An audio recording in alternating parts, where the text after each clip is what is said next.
Hi friends, Satish from Cartoon Teacher TNPSC. So இன்றைக்கி நம்ம பார்க்க போகிற கரண்ட் அஃபேர்ஸ் வந்து October 17. ஸோ இன்றைக்கி நம்ம பார்க்க போகிறது வந்து October 17 கரண்ட் அஃபேர்ஸ் பார்க்க போகிறோம். ஆஸ் யூஷுவல் நம்ம வந்து ஃபஸ்ட்டு இம்பார்ட்டன்ட் டேட்ஸ் என்னென்னு பார்த்துடலாம். ஸோ October 16 வந்து வேர்ல்டு அனஸ்தீஷியா டேன்னு சொல்கிறாங்க. அதே போல் 1846 ஃபஸ்ட்டு வந்து இந்த அனஸ்தீஷியா டையத்தில் ஈத்தர் இந்த இதை வந்து டெஸ்ட் பண்ணது இந்த October 16, 1846 தான். ஸோ இதை வந்து வேர்ல்டு அனஸ்தீஷியா டேன்னு செலிப்ரேட் பண்ணுறாங்க. அடுத்து October 15 வந்து வேர்ல்டு ஸ்டூடெண்ட்ஸ் டேன்னு சொல்கிறாங்க. இது வந்து முன்னாள் பிரசிடெண்ட் வந்து ஜனாதிபதியாக இருந்தவர் ஏபிஜே அப்துல் கலாம் அவர்கள். அவர் வந்து பிறந்த நாளை வந்து யுனைடெட் நேஷன் வந்து 2010 வந்து என்னென்னு அனௌன்ஸ் பண்ணுறாங்கன்னா அஸ் அ வேர்ல்டு ஸ்டூடெண்ட்ஸ் டேன்னு சொல்லி அனௌன்ஸ் பண்ணுறாங்க. ஸோ 2010 செலிப்ரேட் பண்ணிகிட்ருக்காங்க. அடுத்து இதே தான் வந்து October 2 வந்து இன்டர்நேஷ்னல் டே ஆஃப் நான் வயலன்ஸ்னு சொல்லி யுனைடெட் நேஷன் 2007 சொல்கிறாங்க. So international day of non violence October 2. So இங்கே வந்து world students day October 15. So அடுத்து வந்து October 15 international day for rural women. இந்த வருஷம் தீம் என்ன எடுத்துக்கிட்டாங்கன்னா building rural women's resilience in the wake of COVID-19. இதை தான் வந்து எடுத்துக்கிருக்காங்க. இம்பார்ட்டன்ஸ் ரூரலில் இருக்கக்கூடிய அவங்களோட விமன்ஸோட அவங்களோட பார்ட் வந்து எவ்வளோ வந்து இதாக இம்பார்ட்டன்ஸாக இருக்குன்றது ஒரு எம்ஃபசைஸ் பண்ணும் விதமாக தான் இது செலிப்ரேட் பண்ணுறாங்க. அடுத்து October 16 வந்து world food day. World food day வந்து செலிப்ரேட் பண்ணுறாங்க. என்னென்னா ஃபுட் அண்ட் அக்ரிகல்ச்சர் ஆர்கனைசேஷன் சொல்லி யுனைடெட் நேஷன்ஸோட ஒன் ஆஃப் தி ஒரு ஏஜென்சி இது. So food and agriculture organisation அதான் FAOன்னு சொல்லி ஷார்ட் ஃபார்மாக சொல்கிறாங்க. இது 1945 இது பண்ணாங்க, கொண்டு வந்தது. இப்போ வந்து 75th anniversary வந்து செலிப்ரேட் பண்ணியிருக்காங்க. அடுத்து October 15 இது ரொம்ப இம்பார்ட்டண்ட்டு கிடையாது, இருந்தால் கூட இப்போ கொரோனா டைமில் போய்ட்டுருக்கு, ஹைஜீனிக்காக இருக்கணும்னு சொல்லி இது பண்ணுறாங்க. ஸோ அதனால் இந்த டேட்டையும் பார்த்து வச்சுக்கிறது கொஞ்சம் இம்பார்ட்டண்ட் தான். ஸோ குளோபல் ஹேண்ட் வாஷிங் டேன்னு செலிப்ரேட் பண்ணுறாங்க. 2008 இது பண்ணிகிட்ருக்காங்க. இந்த வருஷம் தீம் என்ன அப்படின்னா hand hygiene for all. So இதை தான் வந்து எம்ஃபசைஸ் பண்ணியிருக்காங்க. ஓகே, அடுத்து வந்து October 7 நம்ம ஆல்ரெடி வந்து காட்டன் ரெலவெண்ட்டாக நம்ம முன்னாடியே பார்த்தோம். இந்தியன் காட்டனுக்கு வந்து ஒரு புதுசாக வந்து ஒரு பிராண்டு கொடுத்துருக்காங்க, கஸ்தூரி காட்டன் அப்படின்னு சொல்லி. டெக்ஸ்டைல்ஸ் மினிஸ்ட்ரி அவங்க பண்ணியிருக்காங்க. ஸோ இப்போ வந்து வேர்ல்டு காட்டன் டே அப்படின்னு சொல்லி எப்போனா October 7 தான் செலிப்ரேட் பண்ணுறாங்க. இந்த இந்தியாவில் வந்து ஹையஸ்ட் மேனுஃபேக்சரிங் எந்த ஸ்டேட் அப்படின்னா குஜராத், செகண்ட் வந்து மகாராஷ்டிரா. குஜராத் வந்து அரௌண்ட் 35% கிட்ட ப்ரொடியூஸ் பண்ணுறாங்க. இதில் இந்தியா வந்து வேர்ல்டு லெவலில் கன்சிடர் பண்ணும்போது இந்தியா வந்து செகண்ட் பிளேஸில் இருக்குது. 23% ஆஃப் ப்ரொடக்ஷன் வந்து இந்தியா பண்ணுது வேர்ல்டு கம்பேர் பண்ணும்பொழுது. ஸோ நம்ம செகண்ட் பிளேஸில் இருக்கோம். ஸோ October 7 வேர்ல்டு காட்டன் டே, அவ்வளோதான். ஸோ இது கொஞ்சம் இம்பார்ட்டன்ட் டேட்ஸ் தான். அடுத்து அவார்ட்ஸை பொறுத்த வரைக்கும் இது வந்து என்னென்னா ஸ்டார்ட் அப்ஸ் வந்து அவங்கள வந்து ஊக்குவிக்கணும் அப்படின்றதுக்காக இப்போ இந்த வருஷத்தில் தான் ஸ்டார்ட் பண்ணியிருக்காங்க. இந்த வருஷம் தான் ஃபஸ்ட் எடிஷன். இது நேஷ்னல் ஸ்டார்ட் அப் அவார்ட் அப்படின்னா என்ன அப்படின்னா ஒரு 35 கேட்டகரிஸில் வந்து 12 செக்டர்ஸில் வந்து பிரிச்சிருக்காங்க. அக்ரிகல்ச்சரு, அப்புறம் வந்து இது மாதிரி மல்டிபிள் செக்டர்ஸில் வந்து நிறையா இண்டஸ்ட்ரீஸ், இந்த மாதிரி நிறையா செக்டர்ஸ் பிரிச்சுட்டு அந்த 12 செக்டர்ஸை 35+3 38 கேட்டகரிஸில் கொண்டு வந்திருக்காங்க. அதனால் 38 அவார்ட்ஸ் வந்து ஸ்டார்ட் அப்ஸ்க்கு கொடுத்துருக்காங்க இந்த வருஷம். ஸோ இதை வந்து அவார்ட்ஸில் இதான் ஃபஸ்ட் எடிஷன். இது start up national start up அவார்டுன்னு சொல்லி இது. நெக்ஸ்ட் அப்பாயின்மெண்ட்டு, இது ரொம்ப இம்பார்ட்டண்ட்டு. தினேஷ் குமார் காரா இவர் தான் SBIயோட சேர்மன் இப்போ அப்பாயின்ட் பண்ணியிருக்காங்க. பழசு யார் இருந்தா அப்படின்னா ராஜ்நேஷ் குமார், இவரை தான் சக்சீட் பண்ணிட்டு வந்திருக்காரு. ஸோ தினேஷ் குமார் காரா SBIயோட சேர்மன், ரொம்ப இம்பார்ட்டண்ட்டு. ஸோ அடுத்து இன்டர்நேஷ்னல் ரிலேஷனில் FATE அப்படின்னு ஒன்று இருக்குது. என்னென்னா ஃபினான்ஷியல் ஆக்ஷன் டாஸ்க் ஃபோர்ஸு. இது FATF இது. ஸோ FATE இல்லை, TF போட்டுக்கோங்க. இது டாஸ்க் ஃபோர்ஸ், இது E இல்லை. ஸோ FATF இதில் என்னென்னா அதாவது இவங்க வந்து லைக் ஆக்டர்ஸ் வாட்ச் டாக். எப்படின்னா எந்த கண்ட்ரிஸ் வந்து டெரரிசம் அந்த டெரரிஸ்ட் ஆர்கனைசேஷன்ஸ்லாம் வந்து ஃபினான்ஷியலி வந்து எந்த கண்ட்ரிஸ்லாம் பண்ணுறாங்க, ஸோ அதை ஸ்டாப் பண்ண சொல்லி இது பாஸ் பண்ணுவாங்க. அதே போல் அவங்க அது எந்தெந்த கண்ட்ரிஸ்லாம் மானிட்டர் பண்ணணும் அப்படின்னு சொல்லி ஒரு லிஸ்ட் இருக்கும். அதில் வந்து கிரே லிஸ்ட்டுன்றது தான் அந்த லிஸ்ட்டு. அதாவது கிரே லிஸ்ட்டுனா என்ன அர்த்தம் அப்படின்னா அவங்கள வந்து கண்காணிக்க வேண்டியது முக்கியமான ஒரு இடத்துல அவங்கள வந்து வாட்ச் பண்ணணும் கண்டிப்பாக அப்படிங்கிற ஒரு சூழல் உருவாகும். ஸோ பாகிஸ்தான் வந்து அந்த லிஸ்ட்டில் தான் இருக்குது. அது வந்து ரிமூவ் பண்ண சொல்லி சொன்னாங்க. பட் ஆனால் இந்த இப்போ வந்து அது அவங்க அதில் எந்த ஸ்டெப்புமே எடுக்கலை அப்படின்ற மாதிரி இந்த ஃபோர்ஸ் வந்து டிசைட் பண்ணுறாங்க. ஸோ அதனால் ஸ்டில் வந்து அந்த கிரே லிஸ்ட்லேயே தான் வச்சுருக்காங்க, அது ரிமூவ் பண்ணலை. So FATF financial action task force. So second social issues எதுவும் இல்லை. ஸோ தேர்ட் பாயிண்ட் பார்த்துடலாம், ப்ராஜெக்ட்ஸ் அண்ட் ப்ரோக்ராம்ஸு. இதில் காமதேனு தீபாவளி தீபாவளி அபியான் அப்படின்னு சொல்லி இது யார் கொண்டு வந்திருக்கா அப்படின்னா ராஷ்ட்ரிய காமதேனு ஆயோக் அப்படின்னு சொல்லி அந்த பாடி தான் கொண்டு வந்திருக்கு. இது என்னென்னா ஒரு கேம்பெயின் தான். எதுக்கு அப்படின்னா மாட்டு சாணம் இருக்கு இல்லையா, கவுடங் அண்டு பஞ்சகாவியா ப்ராடக்ட்ஸ் வந்து யூஸ் பண்ணணும் அப்படின்னு சொல்லி அதை வந்து அதோட முக்கியத்துவத்தை சொல்லணுன்றதுக்காக ஒரு அவேர்னஸ் கேம்பெயின் தான் அது. காமதேனுனாலே மாடு, காமதேனு தீபாவளி அபியான் அப்படின்னு சொல்கிறாங்க. அடுத்து ஃபேக்ட்ஸ் பொறுத்த வரைக்கும் இது வந்து யார் கண்ட்ரோல் இந்த பாடி இருக்குது அப்படின்னா மினிஸ்ட்ரி ஆஃப் ஃபிஷரிஸ் கீழே இருக்குது. 2019 தான் வந்து இந்த பாடியை உருவாக்குனாங்க. ஸோ மினிஸ்ட்ரி ஆஃப் ஃபிஷரிஸ் கீழே இருக்குது. அடுத்து 4th டிஃபென்ஸில் எதுவும் இல்லை. 5th வந்து எக்கனாமிக்ஸில் ஃபஸ்ட்டு பாயிண்ட் இது ஆல்ரெடி 42nd ஜிஎஸ்டி கவுன்சிலுங்கிறது நம்ம நிறையா டைம் பார்த்தோம். இதோட காம்போசிஷன்ஸ், இதில் யார் சேர்மனாக இருப்பாங்க, அதை எல்லாமே நம்ம ஆல்ரெடி டிஸ்கஸ் பண்ணியாச்சு. பட் கான்ஸ்டியூஷனில் இதோட கேரண்டி என்ன இதோட பொசிஷன் என்ன அப்படின்னா ஆர்டிகல் 279A. ஸோ இந்த ஆர்டிகல் 279A தான் ஜிஎஸ்டி வந்து ப்ரொவிஷன் இருக்குது.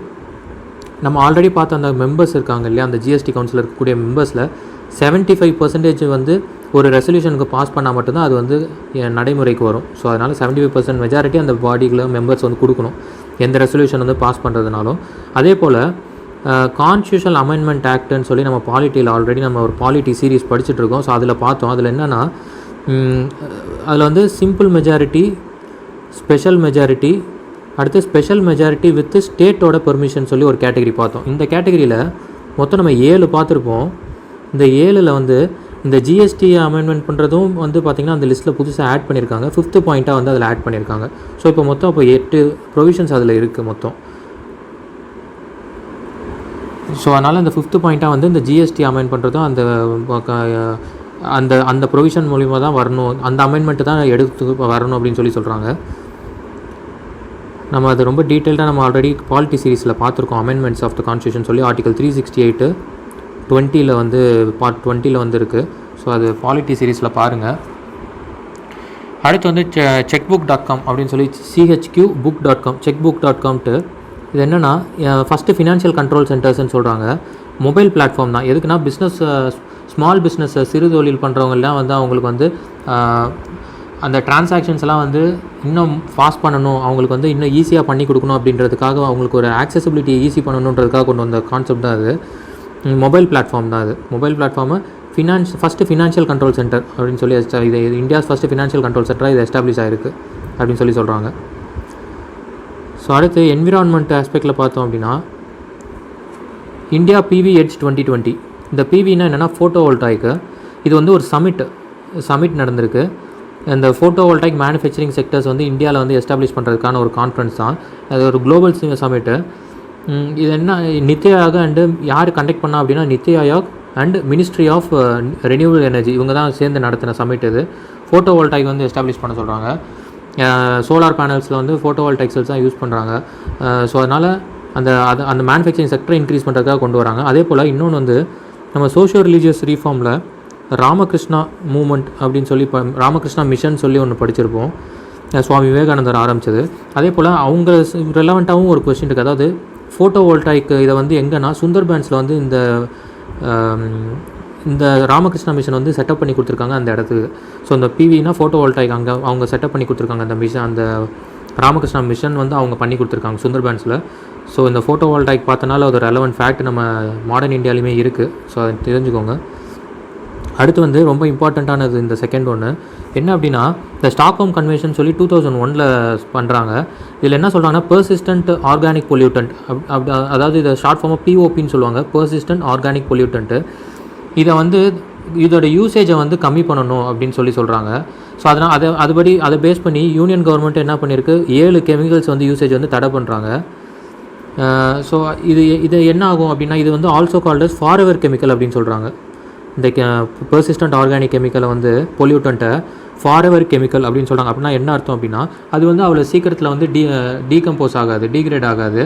அது என்விரான்மெண்ட்டில் ரொம்ப லாங் லைஃப்பில் இருக்கும். அது வந்து என்ன ஆகும்னா ஹியூமன்ஸோட ஹெல்த்தை பாதிப்பு வந்துட்டு உள்ளாக்காமல் அது வந்து என்ன ஆகும் காற்றுலையும் தண்ணிலையும் பரவக்கூடிய தன்மை அதுக்கு இருக்குது. அதனால் wild animals wild life habitants கூட இது வந்து நிறையா பாதிப்பு உண்டாகும். ஸோ இது வந்து இட்ஸ் த்ரெட் டு தி வேர்ல்டுன்றாங்க.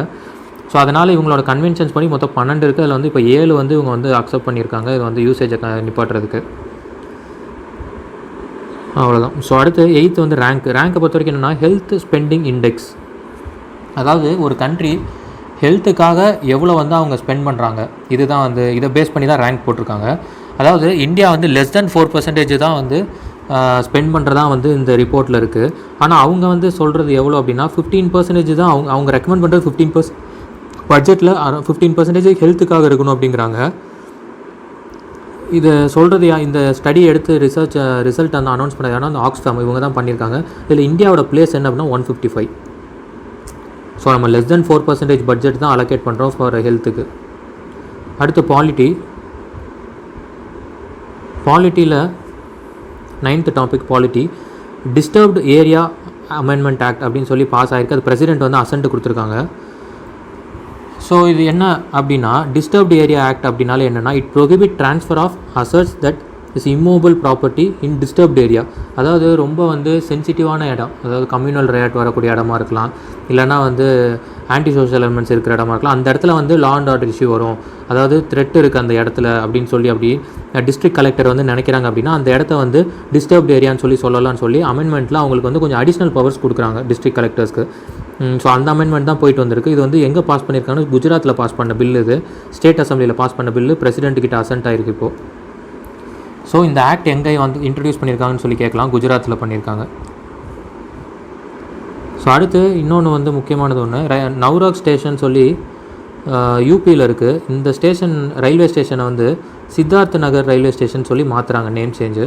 ஏன் அப்படின்னா இந்த சித்தார்த் நகர் அப்படின்னாலே என்ன அர்த்தம்னா, அதாவது இந்த ஸ்டேஷன் வந்து முன்னாடி 115 இயர்ஸ் வந்து இருந்திருக்கு, எக்ஸிஸ்டன்ஸில் ஆப்ரேட்டிங்கில் இருக்குது. அது இல்லாமல் இது வந்து லும்பினி, அதாவது லும்பினினா என்ன, லும்பினி கார்டன் சொல்லுவாங்க, இப்போ புத்தா வந்து பிறந்த இடம். அது வந்து ஜஸ்ட்டு 35 கிலோமீட்டர் தான் இங்கேருந்து, இந்த ஸ்டேஷன்லேருந்து 35 கிலோமீட்டர் தான். ஸோ அதனால தான் அவளோட இயற்பெயர் வந்து சித்தார்த்து. ஸோ அதுதான் வந்து அவங்க சித்தார்த் நகர் அப்படின்னு சொல்லி வச்சுருக்காங்க. ஸோ அவரோட நேமை வந்து ரயில்வே ஸ்டேஷனுக்கு வச்சுருக்காங்க, அவ்வளோதான். ஸோ புத்தாவை வந்து இது பண்ணுறதுக்காக வச்சுருக்காங்க. ஸோ அதான் நவ்ராக் ரயில்வே ஸ்டேஷன் சித்தார்த் நகர் ரயில்வே ஸ்டேஷனாக மாறி இருக்கு, அவ்வளோதான். அடுத்து 10th ஸ்போர்ட்ஸில் என்னென்னா இந்தியன் ஃபுட்பால் ஃபெடரேஷன் வந்து என்ன பண்ணுறாங்க அப்படின்னா ஒரு கேம்பெயின் வந்து லான்ச் பண்ணுறாங்க. அதுவும் அவங்களோட மோட்டோ என்ன அப்படின்னா இந்தியன் ஃபுட்பால் ஃபார்வர்ட் டுகெதர் அப்படின்னு சொல்லி அவங்க ஒரு மோட்டோ வந்து க்ரியேட் பண்ணியிருக்காங்க. ஸோ அவங்களோட Indian football federation Indian football forward together, அவ்வளோதான். ஸோ இது ரொம்ப இம்பார்ட்டன்ட் எதுவும் இல்லை, ஒன்று கேட்க மாட்டாங்க, பட் எல்லாம் தெரிஞ்சுக்கோங்க, அவ்வளோதான். அடுத்து பாருங்கள் science and tech 13th topic போயிடலாம், ஏன்னா 11, 12 எதுவும் இல்லை. ஸோ 13th பார்த்தோம் அப்படின்னா science and tech Namaste digital அப்படின்னு சொல்லி யார் கொண்டு வந்திருக்கா, கூகுள். இது என்ன நமஸ்தே டிஜிட்டல்லாம் என்ன அப்படின்னா இது வந்து ஹலோ டிஜிட்டல்னு சொல்லலாம். நமஸ்தேங்கிறது Hindi word. So hello digital இல்லை நமஸ்தே டிஜிட்டல், இது வந்து கூகுள் வந்து கொண்டு வந்திருக்காங்க. ஃபஸ்ட் பாயிண்ட் முடிஞ்சிருச்சு. ரெண்டாவது இது என்னென்னா ஒரு டெலிவிஷன் ஷோ எந்த சேனல் இதை ரிலீஸ் ஆக போதுன்னா தூர்தர்ஷன் தான் வந்து இதை வந்து ரிலீஸ் பண்ணுறாங்க.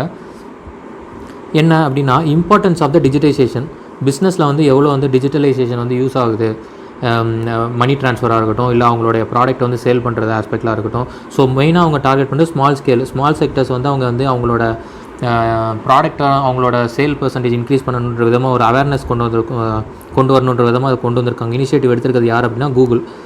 தூர்தர்ஷனில் டெலிகாஸ்ட் பண்ண போகிறாங்க. அது வந்து ஒரு டெலிவிஷன் ஷோ தான் அது. அடுத்து அதே கூகுள் வந்து இன்னொரு கேம்பெயின் ஒன்று ஸ்டார்ட் பண்ணியிருக்கேன், என்னென்னா மேக் ஸ்மால் ஸ்ட்ராங். அதாவது ஸ்மால் செக்டர்ஸ் பிஸ்னஸ் பீப்புள்ஸ் வந்து அவங்க வந்து இன்னும் வந்து டெவலப் ஆகணும் அப்படின்றதுக்கான ஒரு இனிஷியேட்டிவ் தான் அது. மேக் ஸ்மால் ஸ்ட்ராங் அப்படின்னா என்னென்னா ரேலி சப்போர்ட். இது அதாவது நான் ஒரு சின்ன பிஸ்னஸ் பண்ணிகிட்ருக்கேன் அப்படின்னா ஒரு டிஜிட்டல் பிளாட்ஃபார்மில் என்னை பற்றின ப்ராடக்ட்டை வந்து ஒரு கன்சியூமர் வந்து அந்த ப்ராடக்ட்டை வாங்குறாங்க அப்படின்னா அதுக்கு ரிவ்யூ கொடுக்கலாம், அதுக்கு ரேட் பண்ணலாம், ரிவ்யூ கொடுக்கலாம். ஸோ அப்படி ரிவ்யூஸ் வரும்பொழுது இன்னும் சில கன்சியூமர்ஸ் வந்து என்ன பண்ணுவாங்க, கஸ்டமர்ஸ் வந்து டைரெக்டாக வந்து என்கிட்ட வாங்குறதுக்கான சூழல் அதிகமாகும். ஸோ அந்த மாதிரி ஒரு இது தான் வந்து இந்த கேம்பெயின் மேக் ஸ்மால் ஸ்ட்ராங்ன்றது. சிட்டிசன்ஸோட பார்ட்டிசிபேஷன் இருக்கும், அவங்க வந்து அதை ரிவ்யூ பண்ணலாம், அதை வந்து ரேட்டிங் கொடுக்கலாம். ஸோ இதெல்லாம் தான் இது ஸ்மால் ஸ்கேல் பிஸ்னஸ் வந்து இன்க்ரீஸ் பண்ணணும் அப்படிங்கிறதுக்காக கூகுள் வந்து இனிஷியேட் பண்ணியிருக்கிறது, அது மேக் ஸ்மால் ஸ்ட்ராங் அந்த இது பேர். அடுத்து டிஜிட்டல் சேவா சேது ப்ரோக்ராம் அப்படின்னு சொல்லி குஜராத்தில் இன்ட்ரடியூஸ் பண்ணியிருக்காங்க. To ensure optimum utilisation of technology for public welfare in rural ஏரியாஸில் டெக்னாலஜி அவேர்னஸும் அவங்க வந்து மேம்படுத்தும் விதமாக வந்து பண்ணுறதுக்காக கொண்டு வந்த ஒரு ப்ரோக்ராம் தான் இது. குஜராத் இது டிஜிட்டல் சேது ப்ரோக்ராம் எங்கே கொண்டு வந்தாங்கன்னு கேட்கலாம், குஜராத். அதே போல் இது எதுக்காகனா ஆப்டிமம் யூட்டிலைசேஷன் ஆஃப் டெக்னாலஜி பற்றின ஒரு அவேர்னஸ் தான், அதுவும் ஸ்பெஷலி ரூரல் ஏரியாஸ்க்கு. ஸோ அவ்வளோதான். ஸோ இன்றைக்கி வேறு எதுவும் கரண்ட் அஃபேர்ஸ் இல்லை. ஸோ நம்ம நாளைக்கு October 18 பார்க்கலாம். ஸோ இதெல்லாமே ஒரு டைம் ரீட் பண்ணிடுங்க. தேங்க்யூ.